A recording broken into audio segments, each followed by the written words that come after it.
하겠습니다. 이동주 우리 자영업자를 대표해서 사무총장님께 마이크 넘기도록 하겠습니다. 마이크 있으신가요?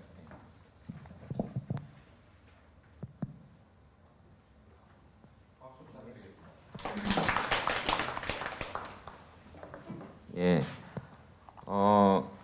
작년까지는 저희가 전국을 살리기 국민운동본부라고 해서 가맹점, 대리점, 임대차 문제로 피해받은 상인분들, 그다음에 이제 전통시장, 그다음에 이제 슈퍼마켓 같은 이런 소매업을 하시는 분들 등등 이렇게 주로 이제 시장에서의 불공정성, 대기업과의 불공정한 경쟁, 납품 거래에서의 이런 피해 입은 분들 중심으로 해서 이제 단순히 어떤 목표는 이제 잘 사는 거겠지만 불공정한 경제 구조를 좀 바꾸자.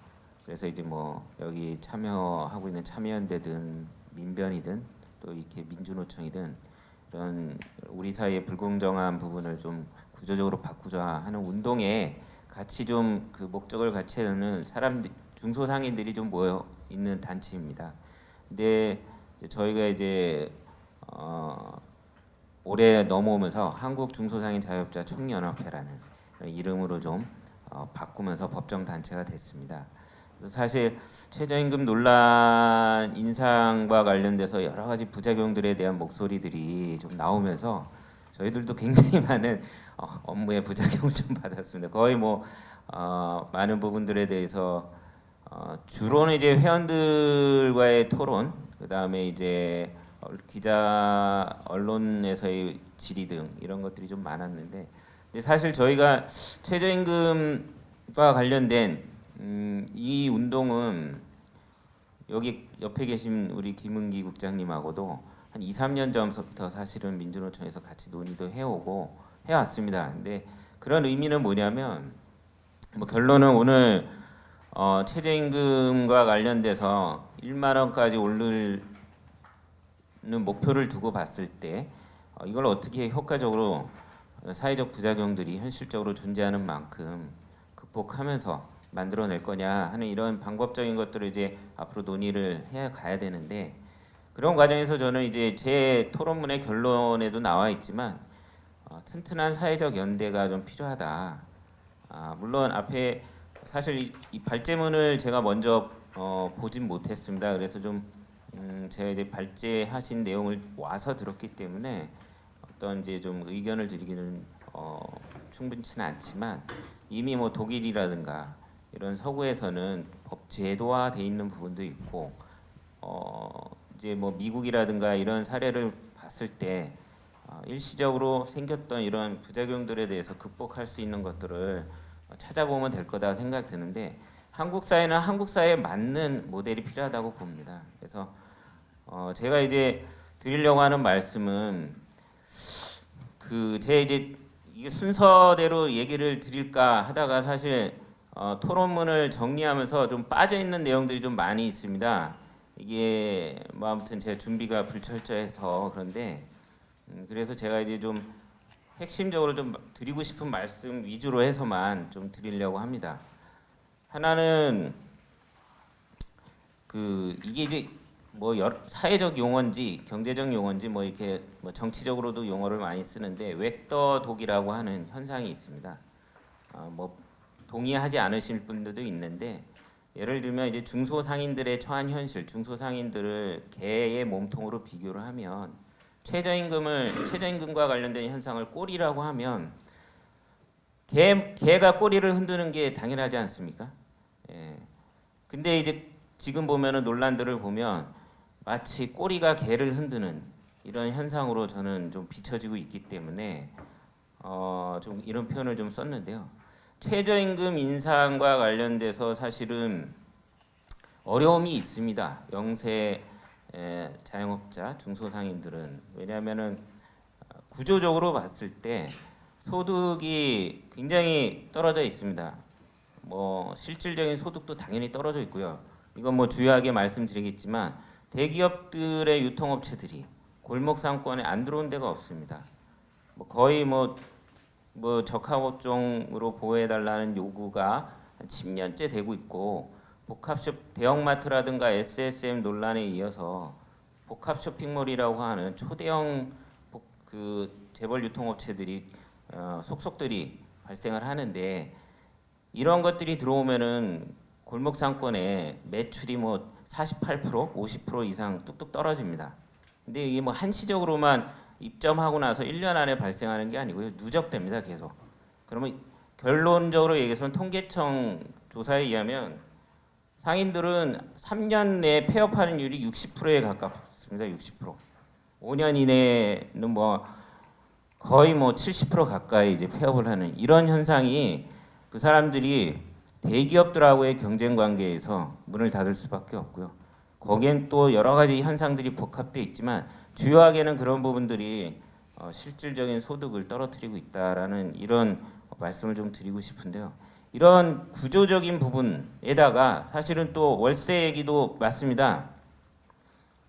고정비라고 하는 부분에 월세와 인건비들이 포함되는데 그래서 뭐 이 정책을 두고 부작용이 생겼을 때 문재인 대통령님도 뭐 월세, 임대차 문제 반드시 해결하겠다 이런 얘기도 했었고요.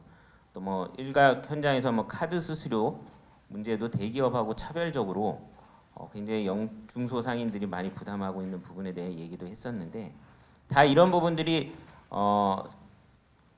소득은 줄어드는데 지출을 늘리는 원인이 돼서 현장에서는 이런 부분들과 더불어 최저임금 인상에 대해서 부담을 느끼는 게 발생을 하고 있습니다.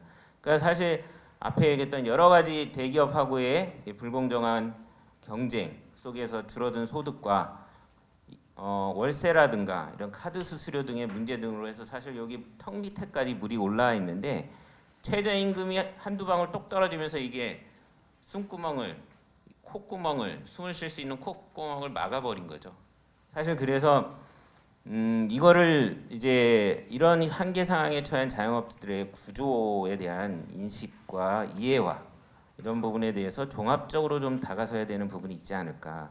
그래서 보면 뭐 논란들이 많은데 뭐 물론 이제 조중동을 비롯해서 이런 데서 얘기하는 뭐 최저임금 때문에 결국은 뭐 폐업할 수밖에 없다. 최저임금 때문에 결국은 뭐 종사자들을 자를 수밖에 없다. 뭐 이런 얘기들은 사실은 많은 부분 왜곡되고 사실이 아닌 부분들도 있죠.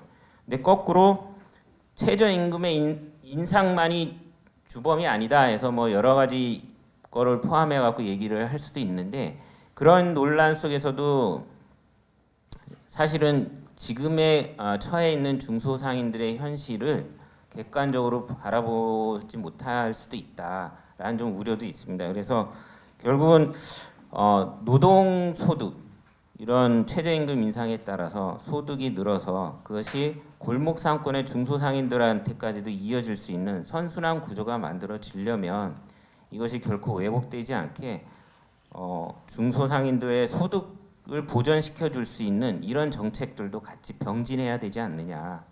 그래서 사실 저는 이런 부분들이 있어요. 그 앞에 발제든 토론이든 내용 속에 있었지만 노동자들이 소득을 올렸을 때 그게 바로 골목 상권의 소비로 이어질까?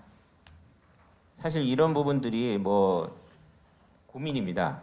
왜냐하면 지금 보면 뭐그 까놓고 얘기해서 이제 노동자들이 소득이 늘었는데 대형마트 가고 백화점 가고 대기업 SSN 가고 대기업 프랜차이즈 가면 골목 상권으로 돌아오는 효과는 반감될 거다라는 생각이 듭니다. 물론 그거를 한순간에 뭐 어떤 유통 문화, 소비 문화라고 하는 것이 워낙 대기업의 마케팅이 오래됐기 때문에 금방 일시에 바뀌어질 수는 없겠죠. 그렇기 때문에 저는 사회적 연대가 필요하다는 말씀을 좀 드립니다. 사회적 연대, 사회적 경제라고 하는 게 어려운 게 아니라요. 이런 정말 노동소득의 증가가 골목 상권으로 돌아와서 아랫목에 돈이 들 수 있는 여러 가지 방법들을 뭐 서로에게 호소하는 문제가 아니라 정책적으로 만들어야 될 때가 아닌가. 정부가 사실 그런 부분들에 대해서는 간과하고 있다라는 생각이 좀 듭니다. 이렇게 좀 올려주고 어려움을 호소하는 자영업자들한테는 190만 원 미만의 뭐 13만 원어치 뭐 이렇게 직접 지원을 해주면 되지 않겠느냐. 그다음에 월세 좀 붙잡아 놓고 카드 수수료를 조금 억제시켜 놓으면은 되지 않겠느냐. 이건 너무 좀 아니라는 생각이다라는 좀 말씀을 좀 드리고 싶습니다. 그래서 저는 근데 이게 모든 게 제도로 다 강제될 수 있는 부분도 아니지만 어차피 이런 자리를 통해서 저희가 이제 사회적 연대를 호소하러 나온 만큼 실질적으로 노동자들이 중소상인들과 공론의 장을 좀 만들어서요. 그래서 우리가 지금 이 기전은 이런 거 아닙니까? 양극화돼 있고 소득이든 노동소득이든 뭐 자영업자의 이런 소득이든 사업소득이든 그런데 그 양극화와 갈수록 격차가 벌어지는 원인은 재벌 경제 중심의 그동안의 이명박근혜 정책이 가져왔던 부분이 있었고요. 그거를 극복하고자 접근을 하는데 가장 피부적으로 와닿는 이런 최저임금 문제에서부터 구조적으로 풀어왔었는데 이제 이렇게 시작된 마당에 그 원인들을 그거를 극복하기 위해서 사회적 타협이라고 하는 장을 열어갔고요. 아까 얘기했던 대로 노동자들도 우리 중소상인들이 처한 구조적인 현실에 대해서 어떻게 접근할 것인가 이런 거를 정부 정책에 요구할 부분도 요구하지만 우리 스스로가 사회적 경제 시스템을 만들고자 하는 이런 어떤 입장에서 한번 논의를 했으면 좋겠고 그런 것 차원에서 사회적 운동도 했으면 좋겠다. 그래서 뭐 대형마트 안 가기 운동이라든가 뭐 안 가기 운동이 좀 그렇다면 복합 쇼핑몰 규제 운동이라든가 불평등한 카드 수수료를 구조를 바꾸는 이런 운동이라든가 이런 사회적 연대 운동을 같이 하면 어떻겠느냐 이런 좀 의견이 좀 드리고 싶습니다.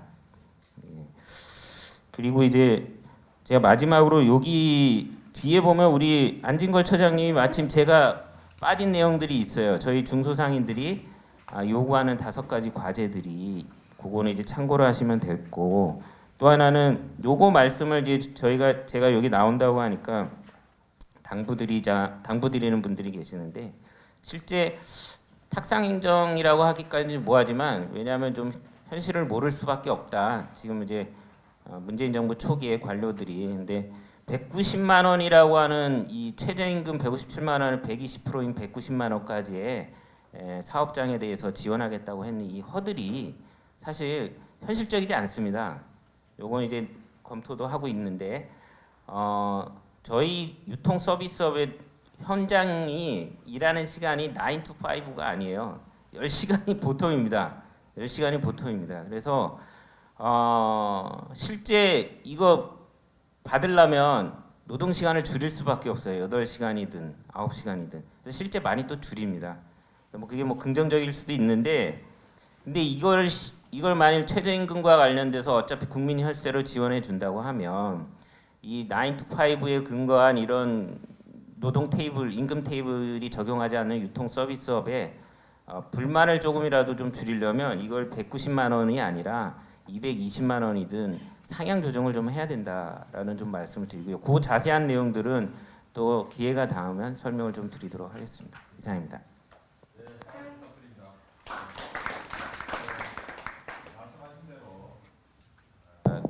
중소 자영업자들은 어렵답니다. 그죠? 어렵고 뭐 현실 인정해야 됩니다. 그리고 이제 이 어려움이 최저임금 1만 원보다는 오히려 대기업과의 불공정 경제 속에서 대기업들의 횡포 속에서 더 어려움이 많다는 이런 이야기고 사실적으로 최저임금 때문에 그렇지 않은데 왜곡된 이런 것들을 맞는 것 같으면 좀 잡을 필요가 있다 이렇게 말씀하시고 좀 중요하게 말씀하셨는데 정말 얼들의 연대 그래서 최저임금도 인상시키고 중소자영업자들도 좀 소득이 늘어날 수 있는 이런 구조와 관련된 고민인데 결국 최저임금 1만 원을 시대를 열기 위해서는 한국 사회에서 최저임금 관련된 모든 당사자들입니다. 정부, 대기업, 중소기업, 자영업자, 노동자들 다 합쳐서 최저임금 1만 원 시대를 열기 위한 각자의 노력들 없으면 사실은 만만치 않은 구조다. 각자의 노력들.